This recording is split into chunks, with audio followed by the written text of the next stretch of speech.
Hello, everyone, and welcome. My name is Josie Smith. I am the Events and Social Media Coordinator for Madison Street Books, and I am so excited tonight to be here with Naomi and Erik celebrating Naomi's new book, Clark and Division. Just a little bit of housekeeping. Feel free to keep talking in the chat. That's fantastic. We love that. At the bottom of your screen, you will see an Ask a Question button. If at any point in the night you have questions for Naomi and Erik, just throw it down there, and we will get to as many of them as we can. A little bit about both our speakers tonight. Naomi Hirahara is the Edgar Award-winning author of the Masare Mystery Series, including Summer of the Big Bachi, which was a Publisher's Weekly Best Book of the Year and one of Chicago Tribune's 10 Best Mysteries and Thrillers, Gasa Gasa Girl, Snakeskin, Shamisen, and Hiroshima Boy. She is also the author of the LA-based Ellie Rush Mysteries. A former editor of the Rafu Shimpo newspaper, she has co-written nonfiction books like Life After Manzanar and the award-winning Terminal Island, Lost Communities of Los Angeles Harbor. The Stanford University alumna was born and raised in Altadena, California. She now resides in the adjacent town of Pasadena, California. Erik Matsunaga's investigations into the history of Chicago's Japanese American community have been featured by the Japanese American National Museum, WBEZ Radio, WGN News, and Newberry Library. Born in Chicago, a descendant of the World War II era resettlers from California, he curates Windy City Nikki, bite-sized glimpses of Japanese American Chicago on Instagram. And without further ado, I'll turn it over to our speakers. Hello, everyone. Thank you. I'm going to start it off by, let's see if I could do this. I wanted to show, start it off with a PowerPoint. So here we go.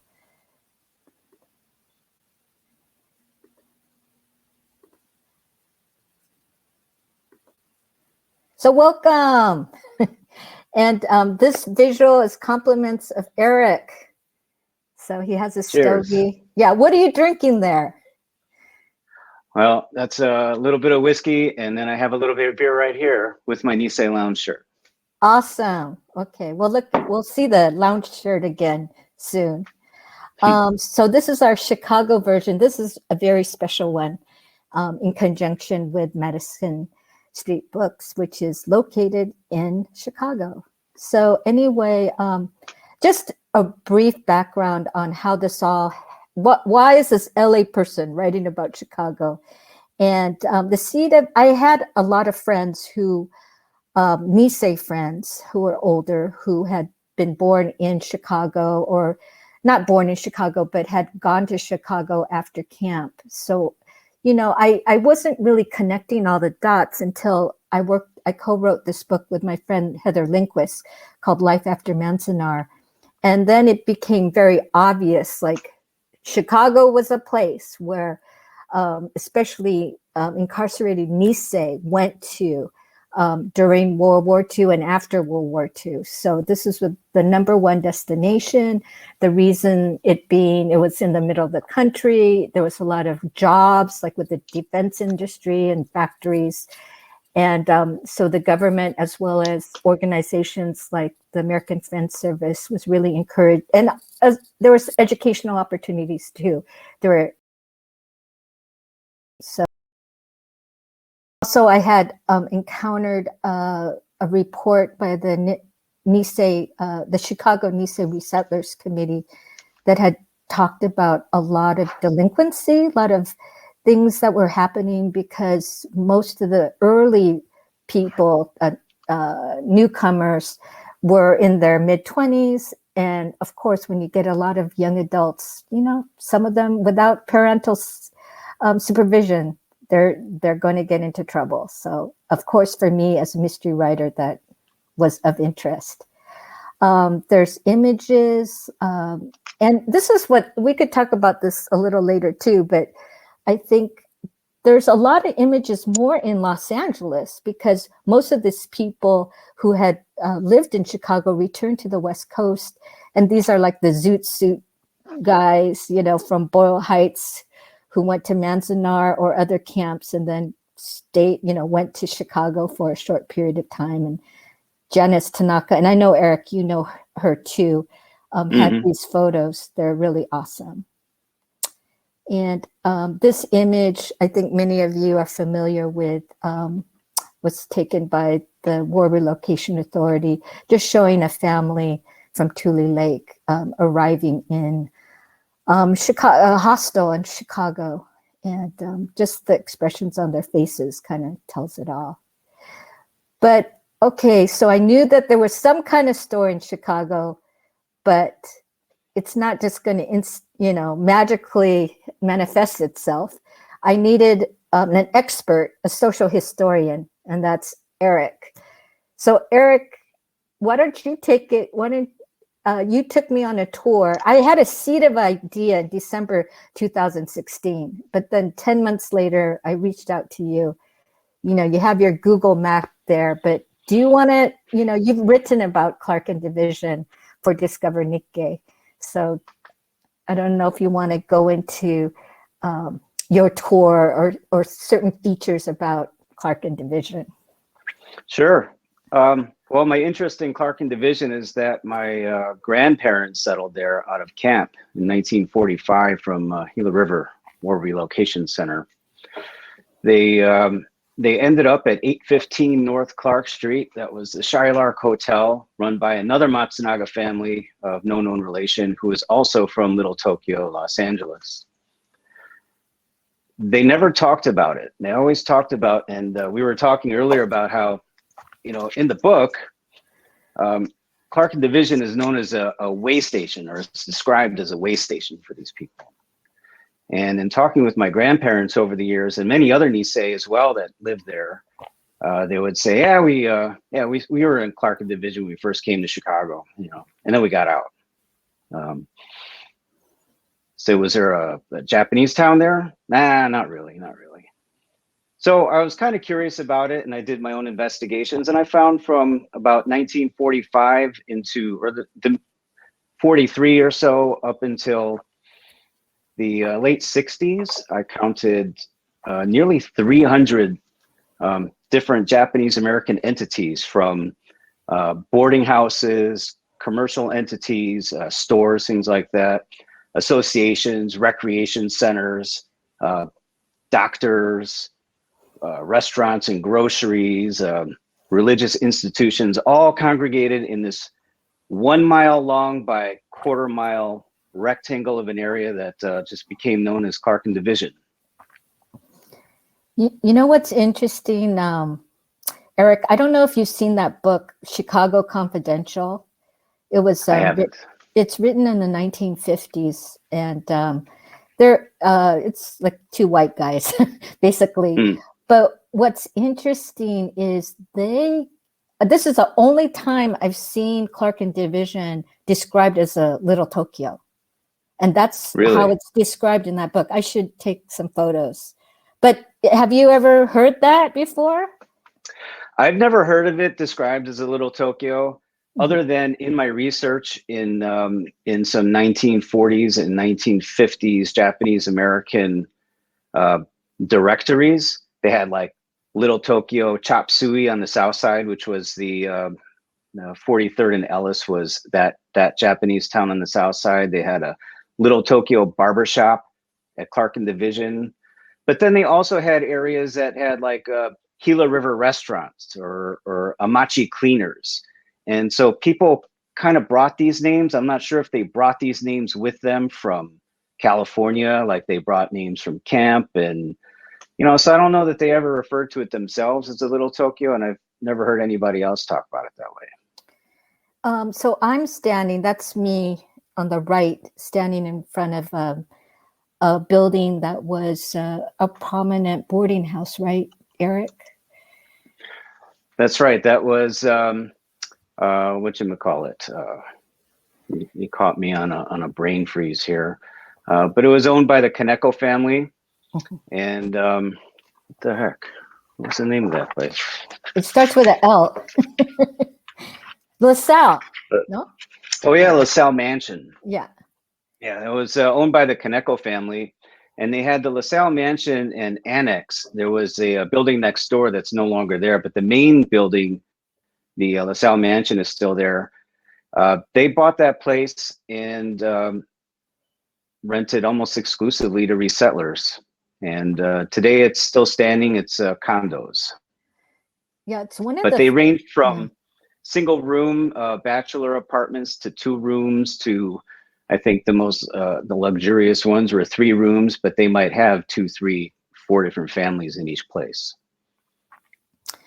So that was Erik, when you took me around and we walked and stopped, although there wasn't much, aside from like this LaSalle mansion.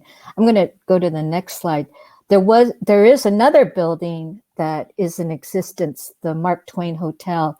That image on the left is from a postcard. So I was doing a lot of shopping on eBay, which was really helpful. But this Mark Twain Hotel was in existence, and there was a very prominent beauty parlor, the Beauty Box, that was inside of this hotel. And the Japanese American National Museum has a set of oral histories, and one of them is with the proprietor of the Beauty Box. And it's a really lovely oral history. I think Mary Doy was the one who interviewed the subject. And so I was able to cull a lot of details from that particular oral history. The postcard makes it look very regal. Well, you so see, today, that's 40s, right? Right. Today it's an SRO hotel, a low-income hotel, right in the middle of, it's just hung out there all that time, right in the middle of all these high rises and expensive condos. But remember, we walked up there and the door was unlocked. They had a lock on there, but it was kind of broken, and we got to walk in. That was pretty cool, huh? Well, I think I just barged in, and you were going, okay, you're far too polite. I'm a former reporter, so like, oh yeah, something's unlocked. That's an invitation to go in. But I think they're trying to get some kind of national historic designation on this building. But then you could read the report on as a PDF online.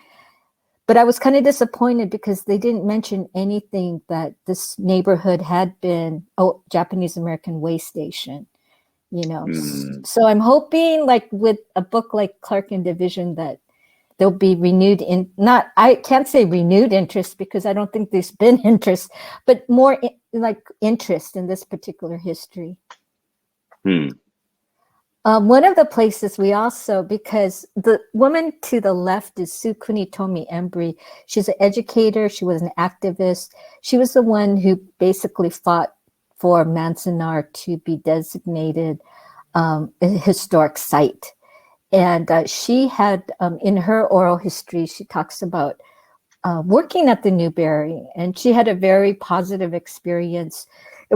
She was from Los Angeles, had been in Manzanar, went to Wisconsin, and then finally Chicago. But she thought it was a positive experience to work, in alongside different ethnicities at the Newberry. I think it was kind of eye-opening for her.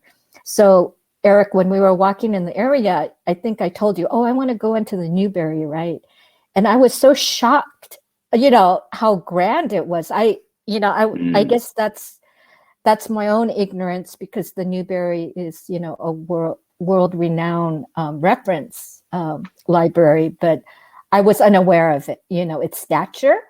And I was just started to think, like, what would it have been for a Nisei like Sue, to go from this dusty, area in the Owens Valley to a place like this to work, and it's such a contrast. So actually our walk we didn't get too far, but that definitely planted a seed that I wanted my character Aki to also work at the Newberry.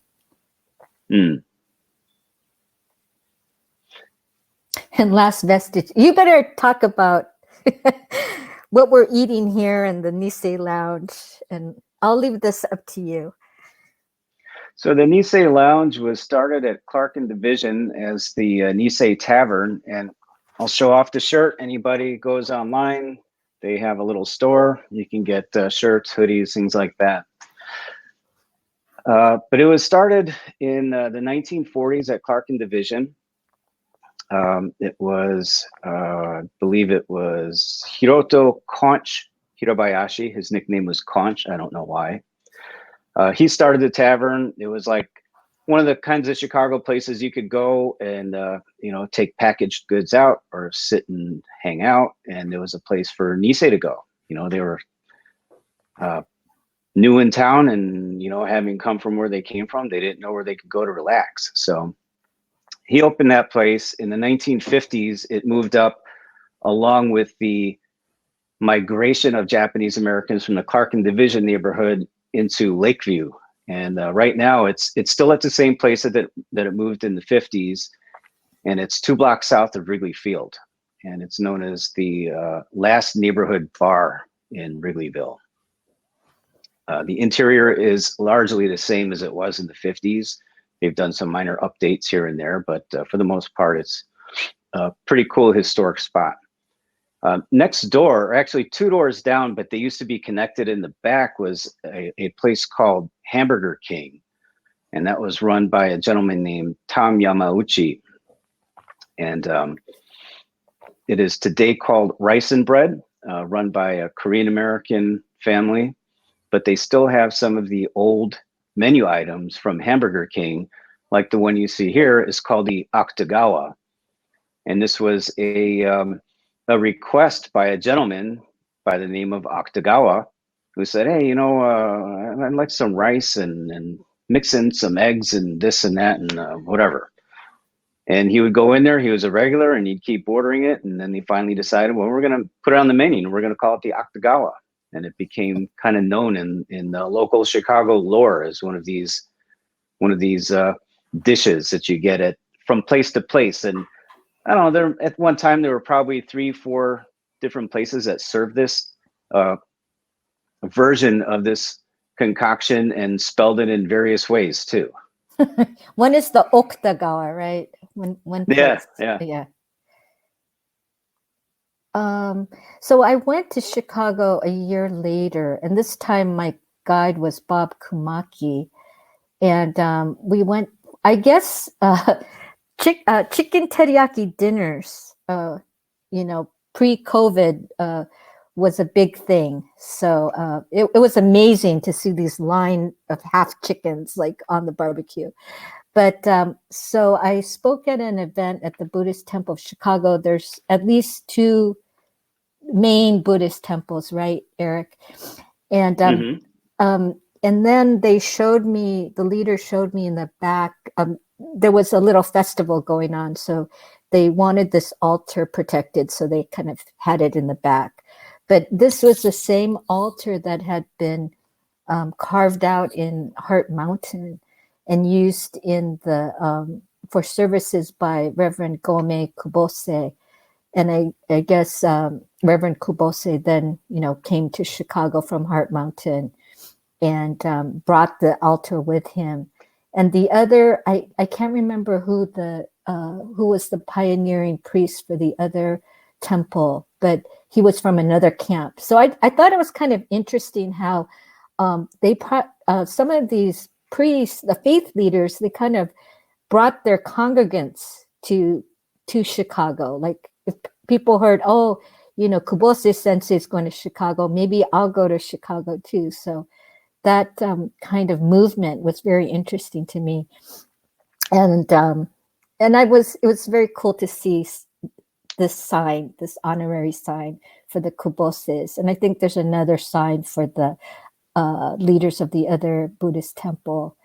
But but this is the only kind of thing I've seen in Chicago that has some kind of historic signage.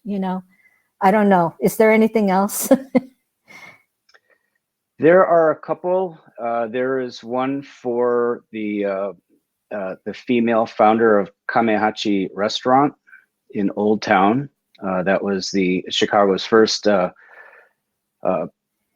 sushi bar, committed sushi restaurant in Old Town in 1967. She has one, and then there is one for the founder of Yoshi's Cafe in Lakeview, Yoshi Katsumura.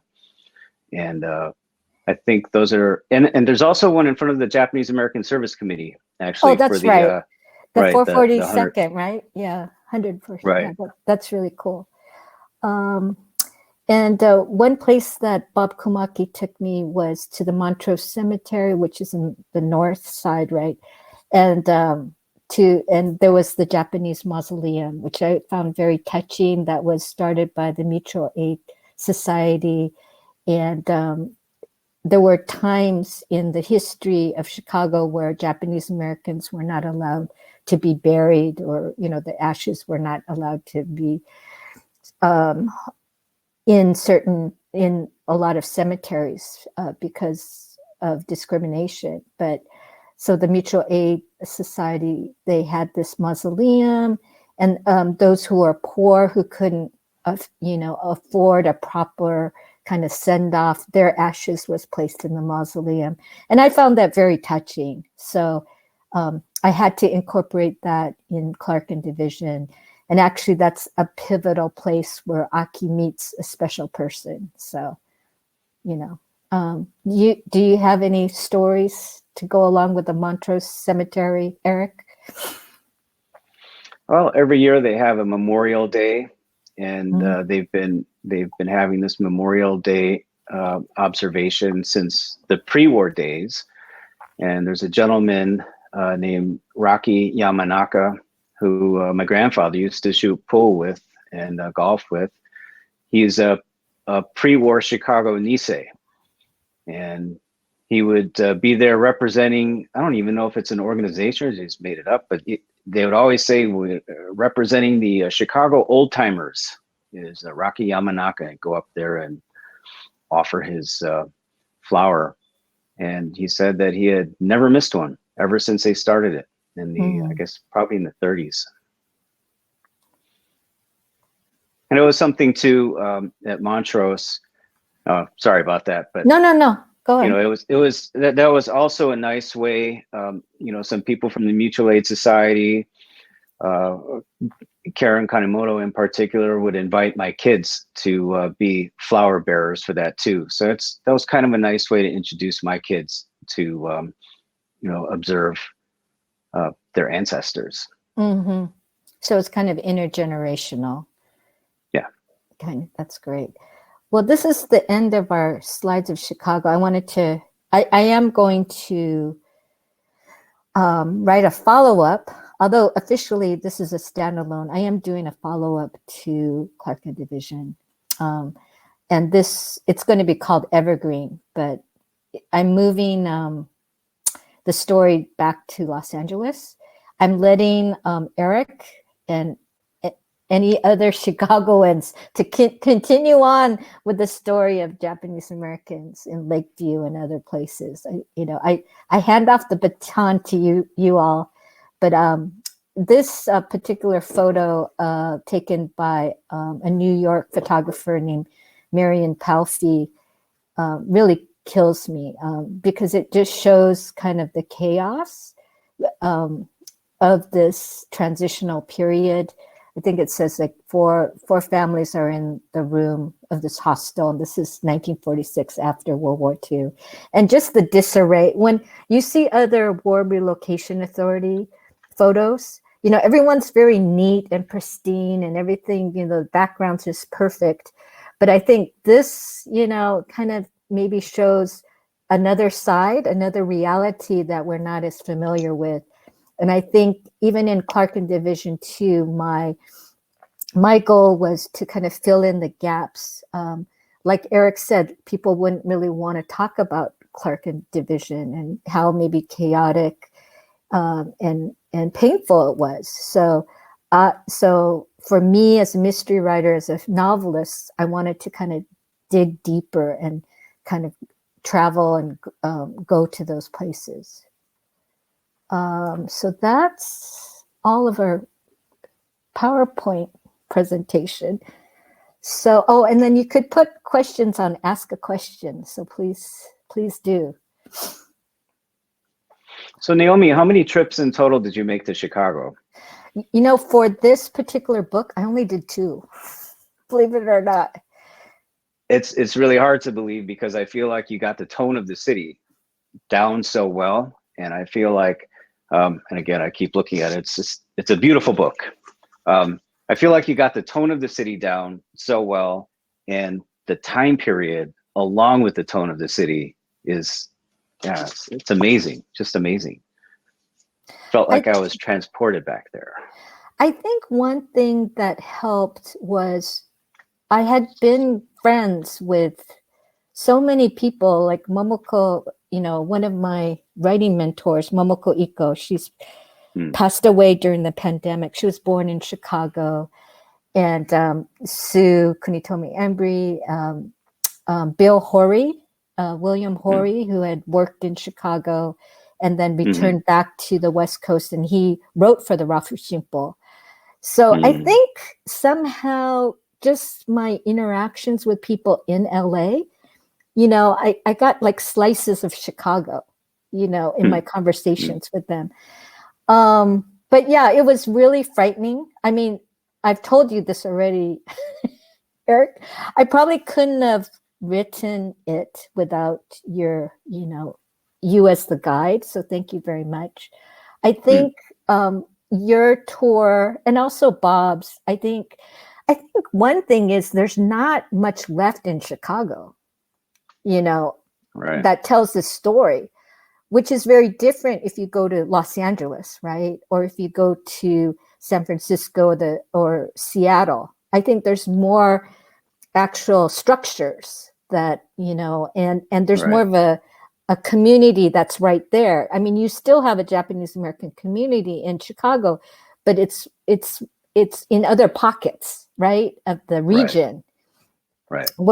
So I think that just the fact that there's been erasure, you know, of Japanese Americans anyway. I mean, even if I lived in Chicago, I would have to access that community through people or, you know, or looking at old documents.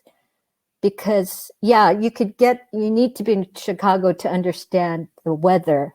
And I have to admit, I purposely said it in the summer because I know I couldn't describe a Chicago winter. Not having, I think, you know, you really have to live it to really describe it fully, you know. Yeah. And also that would have stymied Aki so much, just the weather, you know, to go out and investigate. Sure. And, you know, so, and the heat is, I mean, I think because I went in the summertime, the second time, you know, you pretty much get the idea of what Chicago is during the summer. I had been there earlier too, not to do research, but yeah. Was that Natsu Matsuri that you went to at Buddhist Temple of Chicago? They were cooking the chickens out back? Yeah. Amazing. It was really Well, you fun. mentioned Bob Kumaki, and it's kind of funny because I think it was the last one that I went to, which they didn't have it for they had a takeout for the pandemic. But the last one that they were all there cooking, I saw Bob out back, and we went out and I was talking to him, and you know, they're cooking all the chickens. It smells so good, the teriyaki, and all the cooks were cooking themselves Polar sausages. That's perfect. Yeah. Here, have a link. We're cooking it all day. Yeah. I also think that you got you introduced the weather well too. There was a scene in the book where they walk outside, and there was some fresh rain. The ground was wet, but it had passed over, and these storms, they come and then they go. And even in Chicago, the weather isn't to be trusted. So there was like nothing that was trustworthy here for them.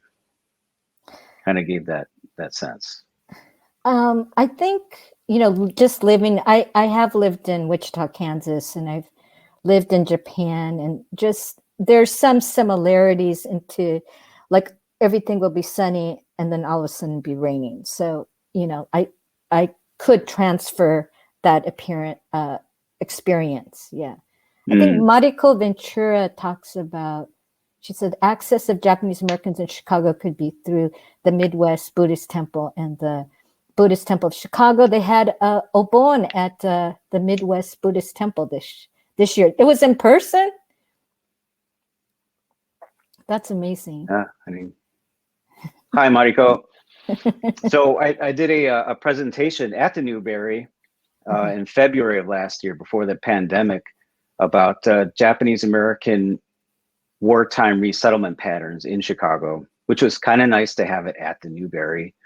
And I asked Mariko to come and present too, because she lived in a post-war South Side Japanese American neighborhood in Kenwood, so in Kenwood Hyde Park area. So she gave a really good presentation. It's nice to see that she's here. We have a question. I think this is, oh, we have a couple. Mike, he's probably LA Mike. Is there a movement to designate anywhere along Clark and Division that there was a Nikkei community? The younger JAs, I think, would want to take this project on. Otherwise, our history is erased. I don't know of any. I don't know of any kind of movement for that. How do you, I mean, I know that exhibition in what, was it in 2018? That was at the Alpha, is it the Alpha Wood Gallery? Yeah, that seemed like a big deal, you know. I just, in terms of how many people were there, this was basically images from Dorothea Lange of, I think many of the photos were of Manzanar, right? And Ansel Adams. And then there was a section the service committee had done on, actually specifically on Chicago. I think, did you participate in some oral histories, or your family members did? Yeah, my father and my uncle participated in one. They had an oral history booth there, and you know, my father and my uncle participated in that. Did that, was there any follow-up, or do you think, was that just like a kind of a blip of interest, or was there anything, do you think, that was sustained from that exhibition or experience? You know, my feeling is that I think geography plays a big part. So because we have no geographic center here, and a lot of that is actually explained in your book, where they said, don't congregate, you know, do not congregate. And even though they did in places like Clark and Division, in Lakeview, in Kenwood, Hyde Park, Oakland, on the South Side, you know, that was by a matter of circumstance. They had to do that. I don't think they really chose to so much. And so the Chicago community, as soon as they were able to kind of splintered off geographically, and the community became more organizational. You know, what church you might belong to, what association you might belong to, what temple, things like that. And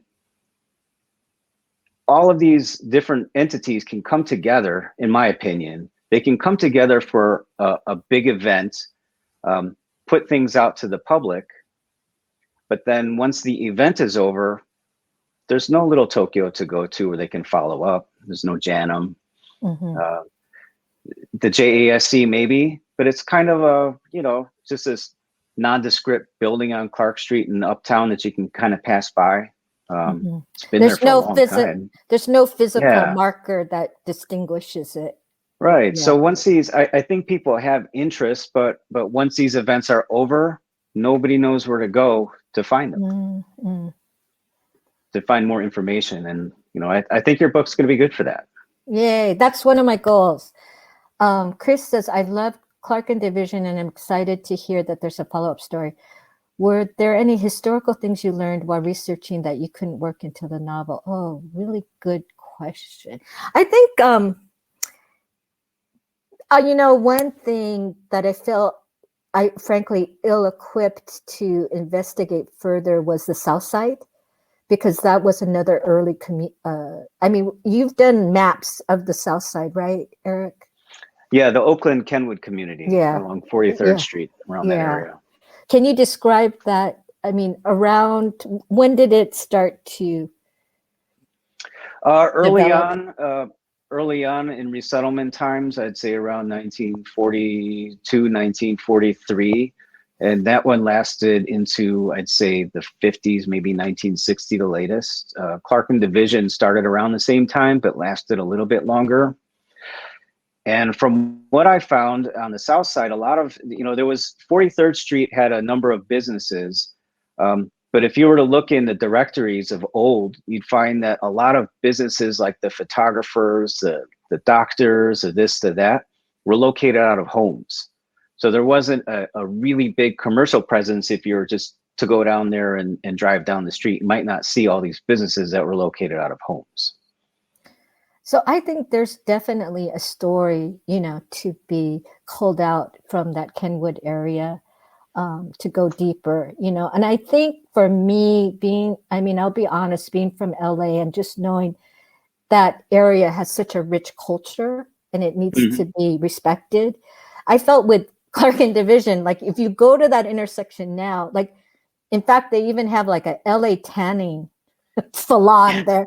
Everything's Yeah. been pretty much gutted. No, I shouldn't say gutted, but you have these giant drugstores, chain Mm-hmm. drugstores there, and I wouldn't say there's a really, well, what I could see, it's not a super vibrant, definitely it's not a residential community aside from maybe that SRO in Mark Twain. But so I felt more of a comfort to kind of talk about Clark and Division. But I think there's definitely more that could be written about the Kenwood area, as you mentioned. I'm trying to think what other. I mean, I think also there could have been. I mean, this is a story told from a young woman's perspective. She's Mm-hmm. 20 years old, and she does have to go into these gambling dens. But I think, and a lot about some of these gambling halls too, Erik. And I don't know if you can share. I think you had some on your Windy City Nikkei. Yeah. Yeah. What sort of Yeah. things did you have in there? They would have tables set up in back rooms. Obviously, they would, maybe some pool tables in the front, a bar, and then some tables in the back. Pretty much how you described. I don't want to unveil anything for people that haven't read it, but one of the locations in your book, I think, described pretty well. Actually, one of the places that I described on the Windy City Nikkei Instagram. I don't want to go too much further into that than that because I'd rather people read it in your book. Okay, let's see. Are there any other groups that give a structured walking tour of Clark and Division that point out a few sites of former JA entities? I think it would be well received, or even creating a virtual tour from an app. Little Tokyo is trying to create, but it takes time and resources. You did a tour of Lakeview, right? I don't know if you did one of Clark and Division. Not of Clark and Division. Yeah, we did a tour in concert with the JACL Contra Project. We had we had some 35 people, something like that, come by, and we had a number of guest speakers along the way, people that had grown up in the area. Or related to businesses and things like that. Nisei Lounge opened early for us at the conclusion of our tour, so we could all hang out there for a little bit and have a wind down session. And that worked out well. We were going to have another one, then the pandemic hit, and since then it's kind of been up in the air. Nothing has been done about Clark and Division, although I did do the presentation at the Newberry, which was also pretty well received. A very kind audience anyway. Well, I think something may happen in the future. Mariko also mentions there are many Japanese war brides who lived around the Nisei and Sansei. Actually, yeah, yeah. After your response, Eric. I have some questions for you.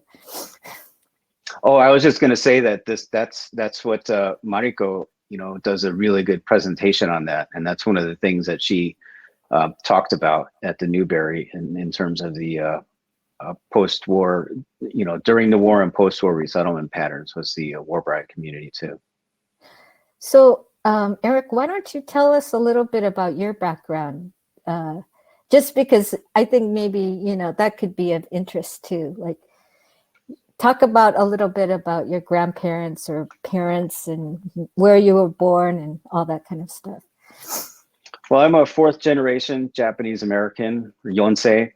I was born in Chicago. My grandparents came here. My Nisei grandparents came here out of camp in 1945. They were in Gila River. I had other family that was in Heart Mountain, and they also came to Chicago. Most of them moved back to the West Coast when it opened back up, but my grandparents decided to stay. They initially landed at Clarkin Division. Then they moved around a little bit and ultimately ended up in Lakeview. They didn't talk a whole lot about their experiences growing up. And in fact, I didn't learn about camp until I was in 8th grade. And it was only because my sister was a sophomore in high school and she had to do a history report, like on cardboard or something, and put a bunch of pictures and things. And my father said, well, why don't you ask Grandma about camp? And I thought he was talking about day camp. So we went over to their house, and they lived in a 2-flat in Rogers Park. And she started talking about this camp experience in World War II. And it's like, wow, what is that? So she did this report, and that kind of stuck in my head. And every once in a while, I would ask a question here and there. And my father didn't talk much about growing up, having any Japanese American presence. He and my mother's of German stock. Her parents came from Germany in the 30s. And Eastern Lakeview is kind of where the Japanese settled. Western Lakeview is kind of where the Germans settled, and their elementary school was right in the middle of those two neighborhoods, and that's where they met. And so I got to a certain age, and my grandparents had passed away, and I thought, well, they were the ones that carried most of the stories. And, from, I'd say, about my college years, after right when I finished high school, I'd start going in there, every day, start talking to them about this, that, the other. And, they passed away. I have 4 kids, and I thought, man, there's going to be nobody left to tell any of their story. So I started off with looking back to where my father grew up. And, I don't know what you know about, Japanese fathers and sons, but even though I'm 4th generation, it's not like I'm going to go ask him things directly about, our family history or anything like that. So I kind of had to go do my own research, and found out that in that neighborhood he grew up in, there was quite a big Japanese American community. And then I kind of dug further and, went to the South Side, and then Clarkin Division. And most of the things that I research are things that aren't published yet, or I haven't read about. And if they had been, I'd have a book on my shelf and I'd be doing something else. But it's the fact that it hasn't been uncovered is, makes it an interesting thing to do. Why did your family decide to stay in Chicago? Because so many people went back to, where they were from, like on the West Coast. So my grandmother grew up in Central California, outside of Fresno, in the Fowler Del Rey area. And she said that pre-war, she's like, well, you talk about like these J towns, and how they're kind of cool to go to and things like that. If we go to California, and she said, it was pretty stifling for us growing up. She said in her little farming community, they really couldn't escape. They couldn't go anywhere else. They wanted to worship. They had to build their own church. They weren't accepted in the Caucasian churches. She did get off the farm and go to beauty school in San Francisco for 2 years, the only place that she could find lodging was in the Japanese district. And then she would go to beauty school and go back home to J-Town. She got her certificate. She went back to Fresno, and she was going to work in Fresno City. And the only place that she could find work was in the Japanese district. Her brother went to law school, couldn't get a lawyer job in San Francisco, went back to Fresno. They wouldn't hire any Japs. He started his own practice in the Japanese district. And so she said when she came to Chicago, she could get a job basically anywhere. She could ride the bus anywhere. She could walk down the street, even though she was still a little bit suspicious. She didn't want to gather together. She kind of liked to walk down the alleys, and people wouldn't be looking at her so much. But she felt much more free to have other friends, work different jobs. And she said, California never wanted us. I don't want to go back there. That was her attitude. Others in her family didn't think that way. I mean, that might have just been an individual thing on her part. Yeah, that's really interesting.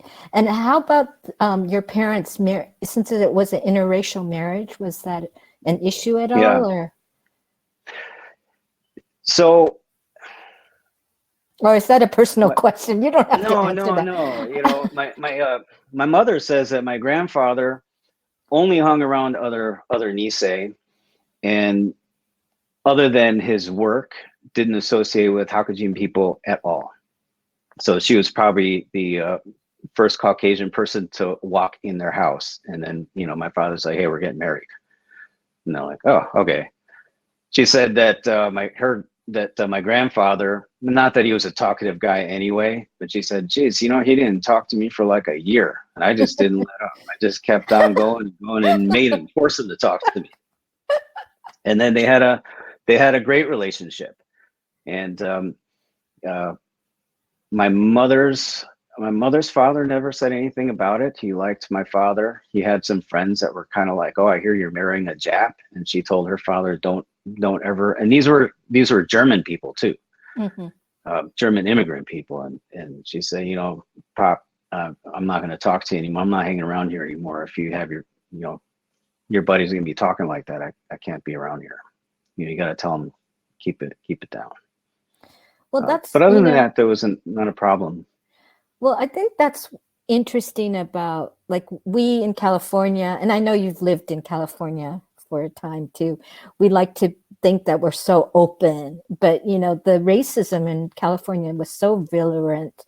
It was so extreme, and then you couldn't have intermarriage, in California for a very long time, and just that in Chicago, a white woman could marry a Japanese man. I mean, there were consequences to it, but it was legal. So I thought that, and that's something I introduced in the story too. I found that super interesting. Yeah. So I don't know if anyone has seen. Oh, go on. No, I was just going to say, I always found it fun too that my father's brother married an Irish American woman from Chicago Irish. And she's the one that carries on my grandmother's old sushi recipes, Right. The most authentic Nisei or, old school Inaka Issei, sushi recipes are held by an Irish woman, which I always thought was really cool. I find that often, like people who kind of marry into the family, sometimes they carry the tradition more than the quote blood, Japanese blood people. Mariko just says, I advocated with JSC a few years back to have presentations to schools about the Japanese internment, since American history books have less than a page regarding this. Finally, there's a government legislation regarding this. Is that that is Illinois, right? I think I saw something about the state, including. Yeah, the TEACH Act. So it's teaching Asian American history in schools, public schools. So that's great. Oh, another question popped up. Let's see. Curious if you have visited the heritage sites and how that might have impacted the novel. That's Jeffrey. I'm not really familiar with that term, heritage sites. Yeah. Jeffrey, if you could elaborate a little bit more on that. We're not quite sure what you're referring to. Oh, campsites. Oh, yeah. Yeah, in fact, I've covered I used to work at the Rafu Shimpo newspaper, which is the Japanese American newspaper in Los Angeles. It's been around since 1903. And so I've been to Manzanar a number of times, but I also was part of the team that worked on the Visitors Center, which is like the interpretive center for the National Historic Site. And I think that was very helpful for the slim section on camp, as well as people like Gwen Jensen. She's a friend, and she's an oral historian who does a lot of research on of doctors, of medical care in the camp. We did a book together called Silent Scars of Healing Hands, in which we took oral histories of doctors and we kind of tried to do it in a narrative. And actually, when she gave me this concrete detail that she had talked to some women and they said they lost their periods in camp. And I thought that was so interesting because I had never heard of that, but it made sense that the stress would affect their bodies, so maybe they couldn't articulate how stressed out they are, but their bodies were kind of informing them. And so since this is like a book told from a woman's point of view, I thought concrete details like that would be effective. And now they're really fixing, I shouldn't say fixing, but they're rebuilding they're reconstructing the gardens that were at camp at Manzanar, a lot of beautiful gardens. And they now have, I don't know, Erik, if you've been to Manzanar, you haven't been to Manzanar recently, right? No. They redid like the basketball court, and there's like the lavatory, which is, they're every toilet is so close together without any dividers. So that's viscerally, that's, very impactful. But, some people, some true archaeologists, they kind of don't like everything built up. They kind of like it stark. And I feel mixed about it, and then some people feel like, oh, don't show like a basketball court, looks like we're having fun, But to me, when I saw that makeshift basketball court, it actually made me feel sad. Like in the sense that sad maybe is not a totally appropriate word, but I just felt it was very poignant to see that the inmates were trying to do anything to make life better, So they, out of wood, they're making, the poles for the nets and all that. And so it actually, I think those recreations are impactful. So yeah, I encourage people, if they come to California, to check out Manzanar. And a lot of the other sites are being restored as well. And I know a point, I actually wrote this down. He wrote that none of us were going to give other Americans the satisfaction of seeing us look miserable. That was a very telling point, and I've heard similar things, from the Nisei generation. I mean, if you look at the photos, you're going, they're smiling, what's up? I guess this is towards the end. I don't know if Josie wants to get back on.